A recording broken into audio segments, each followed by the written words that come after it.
The rain was coming down in sheets as I pulled into the driveway of our house in Seattle.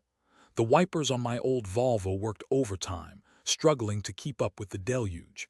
I was soaked to the bone, but honestly, I barely noticed. I was too preoccupied with the knot of anxiety that had taken up residence in my stomach over the past few weeks. My name is Alistair, and until recently, I was a relatively happy man. At 46, I had a fulfilling job as a software engineer, a comfortable home, and a wife, Bronte, whom I adored. We'd been married for 15 years, met in college, and built a life together that until recently felt solid and secure. Bronte worked as a marketing manager for a local nonprofit, a job that suited her compassionate and outgoing nature. We didn't have kids, a conscious decision we'd made early on, preferring to focus on our careers and each other. Or so I thought. The first sign that something was amiss was subtle. Bronte started coming home later from work, claiming increased responsibilities and longer hours. I didn't think much of it at first. She'd always been dedicated to her job, and I knew they were short-staffed. But then the late nights became more frequent, and her explanations became vaguer. She started taking her phone everywhere with her, even to the bathroom, and would quickly turn the screen away if I happened to glance in her direction. Her passwords, which she had always shared with me, were suddenly changed. I'm not a naturally suspicious person. I tend to trust people until they give me a reason not to. But the changes in Bronte's behavior were becoming increasingly difficult to ignore. She was distant, preoccupied, and seemed almost guilty. The warmth and affection that had always characterized our relationship had noticeably cooled. We used to spend our evenings talking, laughing, and simply enjoying each other's company. Now she'd often retreat to the spare bedroom with her laptop, claiming she needed to finish up work. I tried to initiate conversations, but she'd brush me off, saying she was too tired or stressed. The night I found the text messages, I couldn't sleep. Bronte was already asleep beside me, her breathing deep and even. I lay there for what felt like hours, staring at the ceiling, my mind racing. I kept replaying the events of the past few weeks, trying to make sense of it all. Finally, I couldn't take it anymore. I knew I shouldn't, but I reached for her phone on the nightstand. I knew her new password. It was the birth date of our dead cat, Mr. Whiskers. Pathetic, I know, but I was desperate. I opened her messaging app and saw a name I didn't recognize, Lysander. My heart pounded in my chest as I tapped on the conversation. What I read next shattered my world. The messages were explicit, intimate, and undeniably romantic. Bronte and Lysander were clearly having an affair. They talked about their secret rendezvous, their burning desire for each other, and their plans for a future together. One message from Bronte read, "I can't wait until we don't have to hide anymore. I am so tired of pretending with Alistair. He's a good man, but he's just not you."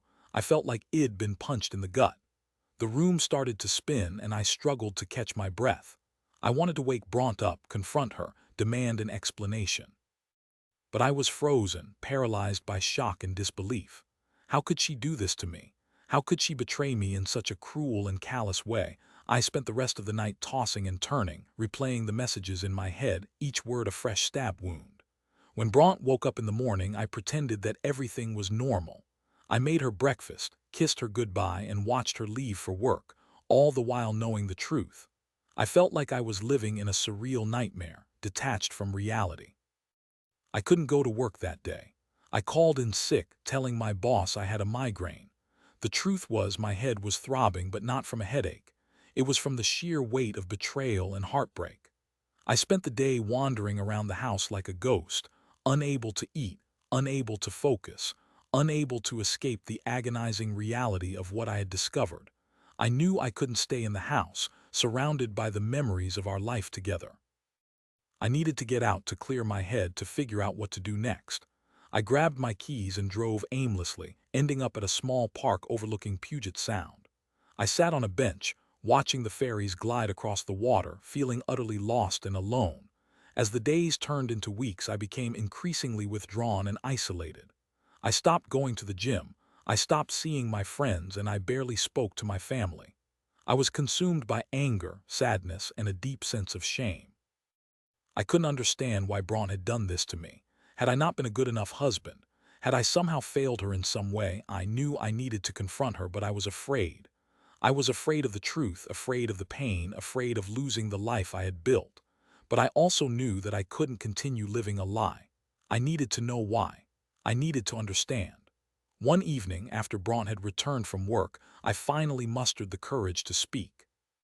"We need to talk," I said, my voice trembling slightly. Bronte looked at me, her eyes wary. "About what?" she asked, avoiding my gaze. "About Lysander," I said, the name feeling like a foreign object in my mouth. Her face paled. I don't know what you're talking about," she stammered. "Don't lie to me, Bronte," I said, my voice rising. "I saw the messages. I know about the affair." Tears welled up in her eyes. "Alistair, I'm so sorry," she whispered. "It just happened. It just happened." I repeated, incredulous. "How does something like this just happen? We're married, Bronte.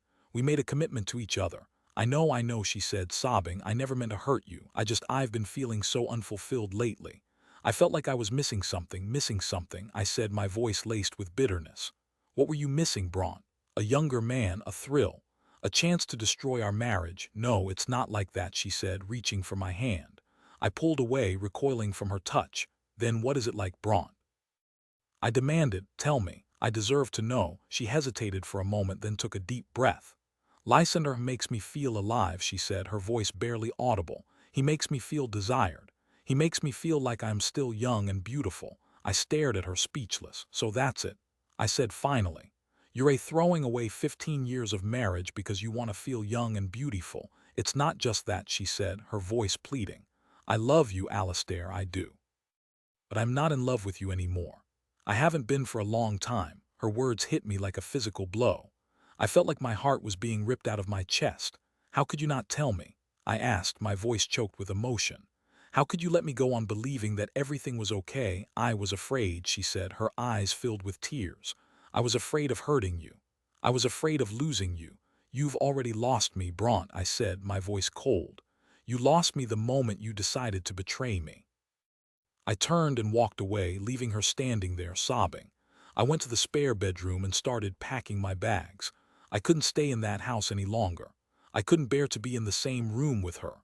I moved into a small apartment downtown, a temporary solution while I figured out what to do next. I felt like my life had been turned upside down. Everything I had believed in, everything I had worked for, had been shattered. I spent the next few weeks in a daze, going through the motions of daily life but feeling utterly numb inside. I went to work, I ate, I slept, but I felt like I was just a shell of my former self. The pain of Bronte's betrayal was all-consuming. One day I received a call from a private investigator. I hadn't hired one, but apparently someone else had. The investigator, a gruff-voiced woman named Ingrid, told me that she had been hired by Lysander's wife, Dagny, to investigate his affair. She had gathered evidence of Bronte and Lysander's relationship and wanted to share it with me. I met Ingrid at a coffee shop downtown. She showed me photos of Bronte and Lysander together, holding hands, kissing, looking deeply in love. I felt a fresh wave of anger and pain wash over me. Seeing the visual evidence of their betrayal made it all the more real, all the more devastating. Ingrid also told me that Lysander was a notorious womanizer, a serial cheater who had a long history of affairs. He was a successful architect, charming and charismatic, and he used those qualities to manipulate women into falling for him. He had no intention of leaving his wife, Ingrid said. He was simply using Bronte for his own selfish gratification. I felt a strange mix of emotions. On the one hand, I was relieved to know that Bronte wasn't the only victim in this situation. On the other hand, I was furious that she had been so easily manipulated by such a shallow and deceitful man. I decided to confront Lysander. I tracked him down to his office, a sleek, modern building in the heart of the city. I waited for him outside, my heart pounding in my chest. When he emerged, I stepped in front of him, blocking his path. "Lysander," I said, my voice trembling with anger. "We need to talk." He looked at me, his eyes widening in surprise. "Who are you?" he asked, feigning ignorance. "I'm Alistair," I said. "Bronte's husband." His face paled. I don't know what you're talking about," he stammered. "Don't lie to me," I said, my voice rising. "I know about the affair. I know everything." He tried to push past me, but I grabbed his arm, holding him in place. "You're a pathetic excuse for a man," I said, my voice filled with contempt.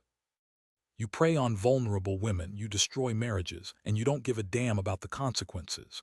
You're a coward and a liar. He struggled to break free, but I held on tight. Stay away from my wife, I said, my voice low and menacing. If you ever come near her again, it'll make you regret it. I let go of his arm and watched as he scurried away, disappearing into the crowd. I felt a small sense of satisfaction, but it was fleeting. Confronting Lysander hadn't made me feel any better. The pain of Bronte's betrayal still lingered, a dull ache in my heart. I decided to focus on myself, on healing and moving on. I started going back to the gym, I reconnected with my friends and family, and I threw myself into my work. I also started seeing a therapist who helped me process my emotions and develop healthy coping mechanisms. Slowly but surely, I began to heal. The pain didn't disappear entirely, but it became more manageable. I started to see a future for myself, a future that didn't involve Bronte. One day, I received a letter from Bronte. She apologized for her actions, acknowledging the pain she had caused me. She said that she had ended the affair with Lysander, realizing that he was not the man she thought he was. She said that she missed me, that she regretted her choices, and that she hoped that one day I could forgive her. I read the letter with a sense of detachment. I didn't feel anger, I didn't feel sadness, I just felt indifferent. I had moved on. I had accepted that our marriage was over and I was ready to start a new chapter in my life. I didn't respond to Bronte's letter. I didn't see any point in reopening old wounds. I had forgiven her, but I couldn't forget what she had done. And I knew that I could never trust her again. I eventually filed for divorce, and the process was relatively smooth and amicable. We divided our assets fairly, and we both agreed to move on with our lives. I started dating again, cautiously at first, but eventually with more confidence. I met some wonderful women and I learned to trust again.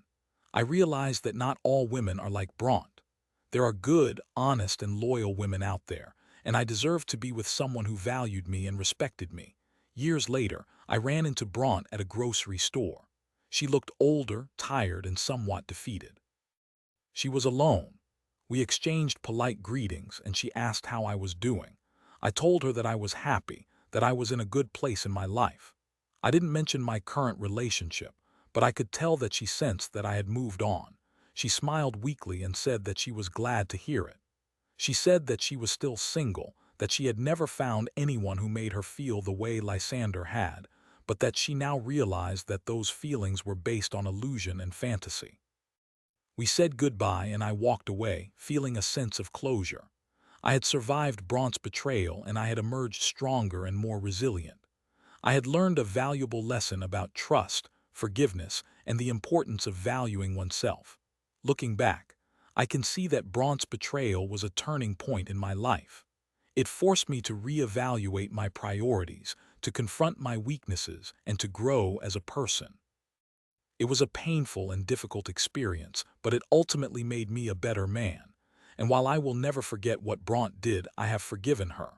I have released the anger and resentment, and I have moved on with my life. I am now with someone who loves me unconditionally, who supports my dreams, and who makes me feel like the luckiest man in the world. And for that, I am truly grateful. Life has a funny way of working out. Sometimes the most painful experiences can lead to the greatest transformations, and sometimes the greatest betrayals can pave the way for the most profound and lasting happiness. The rain had stopped as I turned off the engine. The Seattle skyline shimmered in the distance, a testament to resilience and rebirth. I smiled, a genuine smile that reached my eyes. The knot in my stomach had finally loosened. I was ready to face whatever the future held, knowing that I had the strength and the courage to overcome any challenge.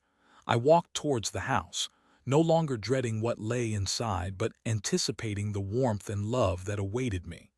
The betrayal had been a chapter, a painful one, but it was over, and I was finally free.